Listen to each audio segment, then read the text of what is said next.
अंतर्मनाचा वेध घेणारे news channel star city one. राज्यातील आणि देशातील राजकीय घडामोडी पाहण्यासाठी आणि इतरही बातम्या पाहण्यासाठी सबस्क्राइब करा स्टार सिटी वन। जेव्हा लोकशाहीवरती, जेव्हा आपल्या स्वातंत्र्यावरती संकट येतं तेव्हा लढण्याची जबाबदारी ही आपलीच असते, नेतृत्वाची असते। आणि मला आनंद आहे की आमचे नेते शरद पवार साहेब वय वर्ष 85 आज आंदोलनाला उतरले। त्यांच्याबरोबर राहुल गांधी होते, त्यांच्याबरोबर त्यांच्याच वयाचे मल्लिकार्जुन खरगे होते, देशातले जवळजवळ 300च्या वरती खासदार होते आणि या सगळ्यांनी इलेक्शन कमिशन ऑफ इंडियाच्या विरोधात आवाज उठवला। काय चुकीचं काय? आंदोलन करणं हा आमचा अधिकार आहे, आम्ही ते करणार।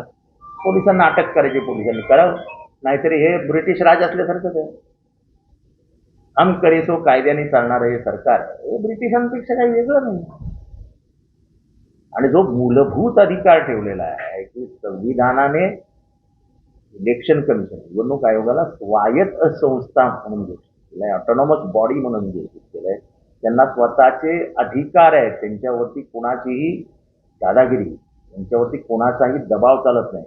आता ते जर कठपुतलीसारखे वागणार असतील आणि चोरी पकडली गेली आहे, चोर पकडा काय?